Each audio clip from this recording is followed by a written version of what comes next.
Olá, queridos. Esse é o livro Jesus, o livro.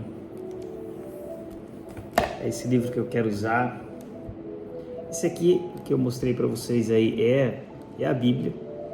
São os 4 evangelhos: Mateus, Marcos, Lucas e João. Só que eles estão harmonizados em um único livro. É pego os 4 evangelhos que contam a mesma história da vida, morte e ressurreição de Jesus. Eles fazem um condensado de todos esses 4 evangelhos e foi colocado aqui nesse único livro. Um livro maravilhoso para se fazer estudo, e eu tenho usado ele para fazer devocional, Tenho colocado aí no canal algumas vezes estudos, Estudos longos, bem detalhados, mas hoje eu queria te convidar para a gente fazer algo diferente, te convidar para fazermos um devocional juntos, Eu estava fazendo um devocional justamente dessa palavra e senti o desejo de compartilhar com vocês essa palavra, esse tempo, de forma rápida, para a gente meditar um pouco na palavra de Deus. Aqui, o trecho que eu estava lendo, estudando, é justamente sobre o momento em que Jesus está com seus discípulos no jardim do Getsêmani, um pouquinho antes dele ser preso, de Judas chegar com os homens que iriam prender Cristo e levar ele para a crucificação. E eu queria te convidar para a gente entrar junto nesse jardim do Getsêmani, enquanto Jesus está ali. Eu gosto muito nos devocionais fazer isso, me colocar como se eu estivesse junto, como se eu estivesse caminhando juntamente com Cristo há 2000 anos atrás, como se eu fosse um dos discípulos e estivesse ali assistindo e vendo tudo que Jesus passou aqui na terra. E aqui no texto ele vai dizer assim: olha, depois de dizer essas coisas, Jesus atravessou com os seus discípulos o vale de Cedron e entrou num bosque de oliveiras chamado Getsêmani. Ao chegar ali, ele disse aos seus discípulos, orem para que vocês não cedam à tentação. E ele disse: sentem-se aqui enquanto eu vou ali orar. Jesus levou consigo Pedro e os 2 filhos de Zebedeu, o Tiago e o João. E aqui a palavra vai dizer assim, olha, e eles começaram, e ele começou, Jesus começou a sentir grande pavor e angústia. E Jesus disse: minha alma está profundamente triste, a ponto de morrer, disse ele. Fiquem aqui e vigiem comigo. Já aqui nesse início aqui, a palavra de Deus me chamou muita atenção, porque essas palavras aqui são interessantes a respeito do Cristo, o Filho de Deus, Deus conosco, dizendo que ele sentiu grande pavor e grande angústia. E as suas palavras foram: minha alma está profundamente triste a ponto de morrer. Nós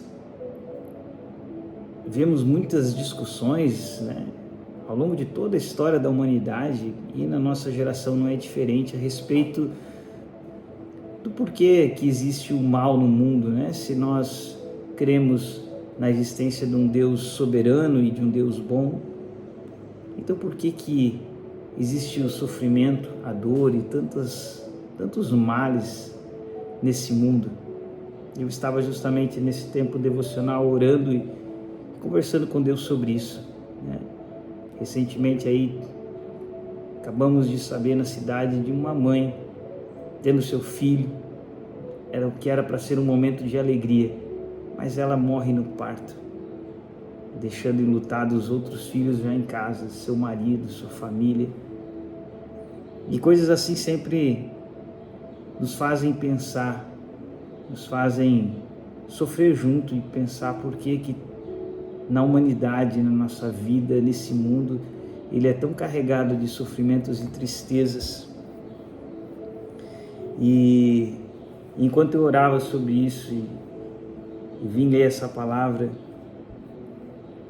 Deus colocou isso no meu coração, que nós que somos cristãos, nós que acreditamos que Jesus era o próprio Deus, era o Deus Emanuel, Deus conosco, nós podemos não ter a explicação do porquê que existe o mal no mundo, podemos não conseguir explicar isso, não conseguimos alcançar a mente, o entendimento de Deus e o porquê que Ele permite nós vivermos isso aqui na Terra.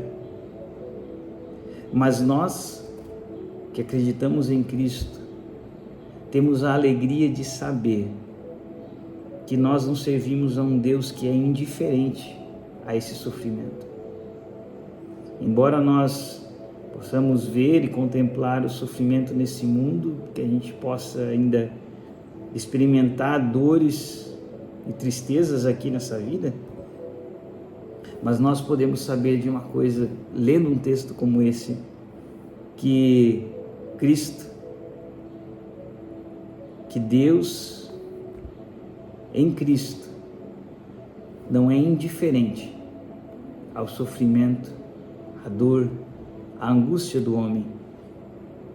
No texto aqui vai dizer que Jesus sentiu grande pavor e angústia,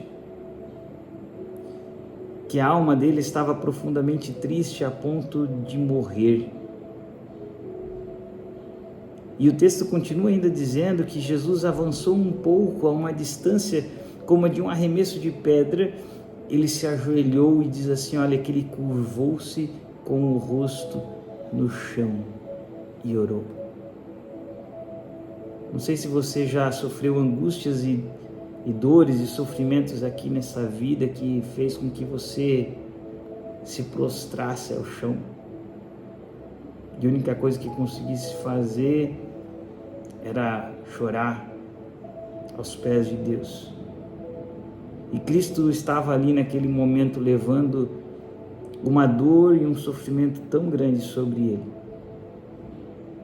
que ele se curva, ele coloca o seu rosto no chão. Você consegue colocar essa imagem na sua mente? O Cristo, o Deus conosco, cheio de pavor, cheio de angústia no seu coração, a ponto de falar assim, eu estou tão triste, a ponto de morrer, e desesperado curvar-se, encostar o seu rosto no chão. E o texto vai dizer que ele orou para que, se possível, a hora que o esperava fosse afastada dele. E ele clama, Abba, Pai, tudo é possível para ti, se queres, afasta de mim este cálice. Contudo, que seja feita a tua vontade, não a minha. Então apareceu um anjo do céu que o fortalecia, e ele orou ainda com mais fervor, dizendo, e a sua angústia, o texto vai dizer aqui, era tanta que o seu suor caía na terra como gotas de sangue. O texto aqui é muito enfático, ele nos mostra a dor e o sofrimento que Cristo estava sofrendo aqui. E às vezes talvez você possa pensar que Jesus estava angustiado por causa da dor física que o aguardava. Mas não é o que o texto diz aqui. O que o texto vai dizer aqui, quando Jesus pede, ele diz assim, se for possível, Senhor, afasta de mim este cálice. O cálice aqui que está falando, quando se fala nesse cálice, o contexto da Bíblia é a ira de Deus. A ira de Deus contra o pecado que estava para ser derramada sobre Cristo. A ira que era para estar sobre cada um de nós, sobre mim, sobre você, estava para ser derramada toda ela sobre Cristo. Muito mais que a dor das chicotadas, muito mais do que a dor da crucificação, muito mais que tudo aquilo que foi tão terrível.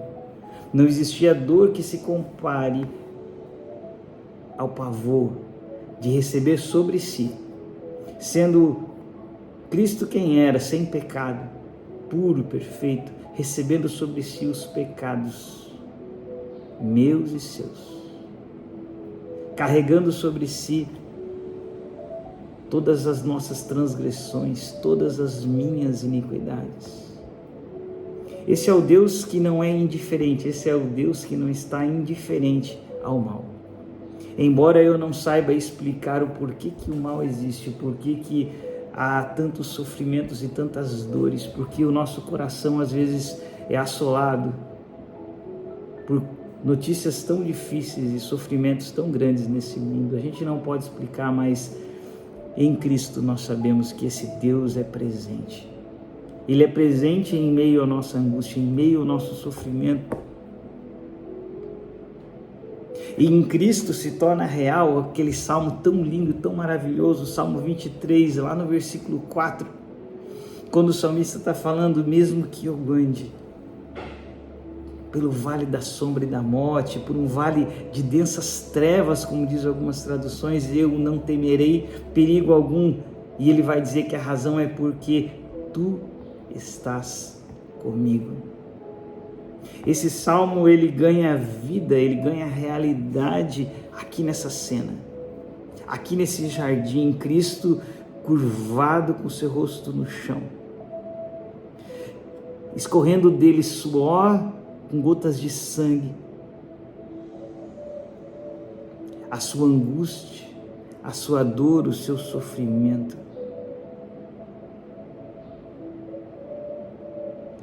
Nesse instante, esse salmo ganha vida, pois tu estás comigo. Enquanto Jesus sofria, sabendo que receberia sobre si todos os nossos pecados, todas as transgressões, Ele estava comigo e com você, deixando de ser um Deus, deixando a sua glória e sendo um Deus presente, sendo um Deus aqui conosco, levando sobre si as nossas transgressões. Ele é aquele pastor que não abandona suas ovelhas, aquele que vem estar conosco, receber sobre si as nossas transgressões.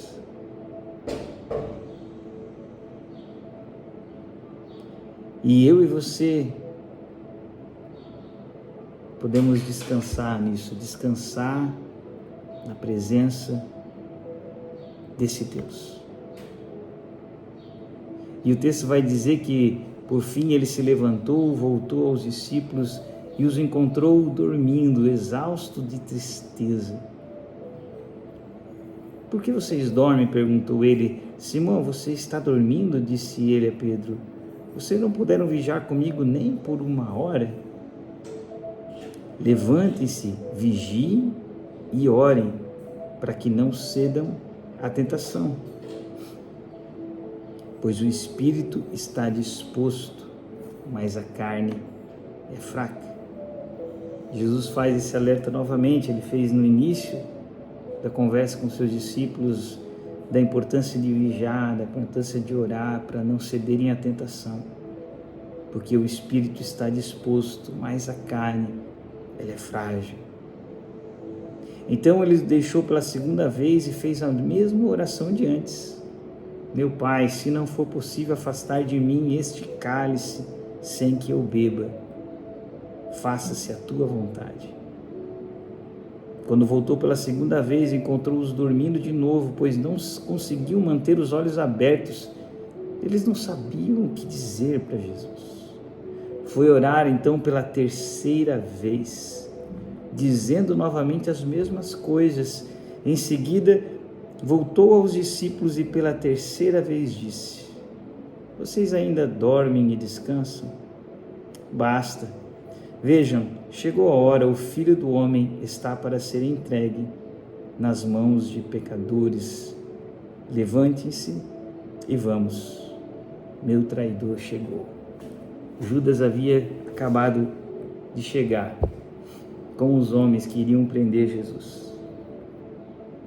Mas eu quero chamar a tua atenção para essa frase de Jesus dizendo assim: o Filho do Homem está para ser entregue nas mãos de pecadores. E talvez quando você leia esse texto, você veja isso distante e pense: que coisa horrível Jesus ser entregue nas mãos desses homens. Que homens terríveis, que Jesus ainda os chama de você entregue nas mãos de pecadores. Mas as Escrituras vão dizer que nós somos esses pecadores. Eu e você somos os pecadores.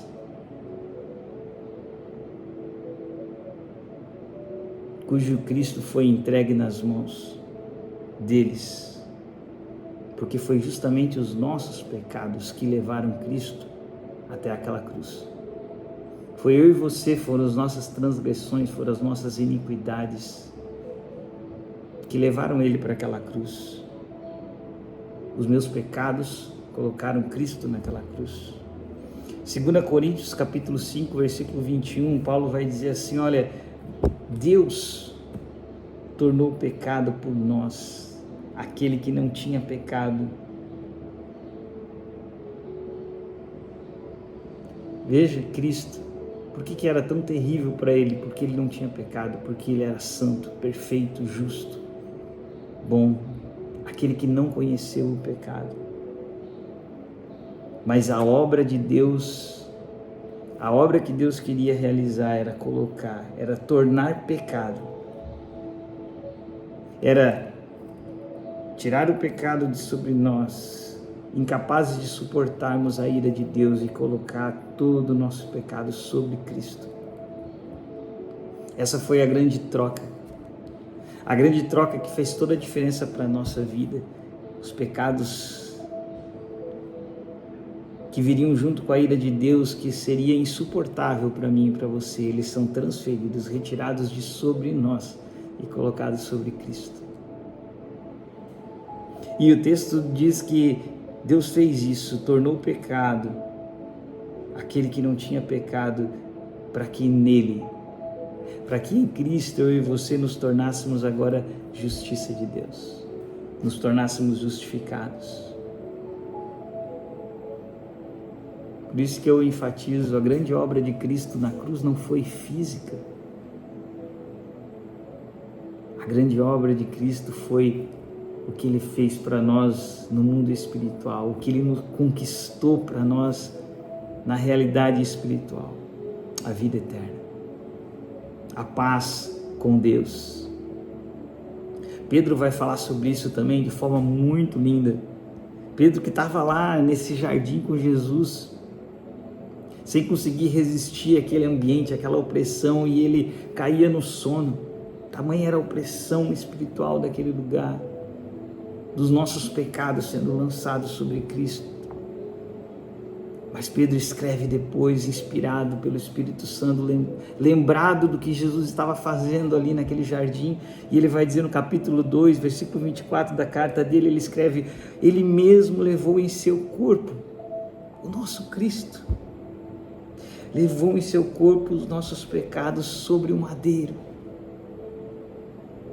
Pedro conseguia ver agora que quando Jesus estava pregado na cruz, o que ele estava levando sobre o seu corpo? Ele mesmo levou em seu corpo os nossos pecados. É os nossos pecados que estavam lá na cruz. Pedro vai dizer: para que morrêssemos para o pecado e vivêssemos para a justiça. Por suas feridas vocês foram curados. Se eu e você fomos curados, fomos afastados, retirados das trevas do pecado, foi porque Cristo levou eles na cruz. Colossenses 2,13, Paulo vai dizer: ele nos perdoou de todas as transgressões e cancelou a escrita de dívida, que consistia em ordenanças e que era contra nós. Veja, eu e você, nós tínhamos uma escrita de dívida. A nossa incapacidade de cumprir a lei, a vontade de Deus, de viver corretamente, de sermos bons, verdadeiros e justos, a nossa total incapacidade disso. Toda a lei de Deus, toda a verdade de Deus testificava contra nós, contra mim e contra você. Mas isso tudo foi cancelado. Colossenses 2:13 que nós lemos vai dizer, foi cancelado. E o texto segue dizendo, ele a removeu, pregando-a na cruz.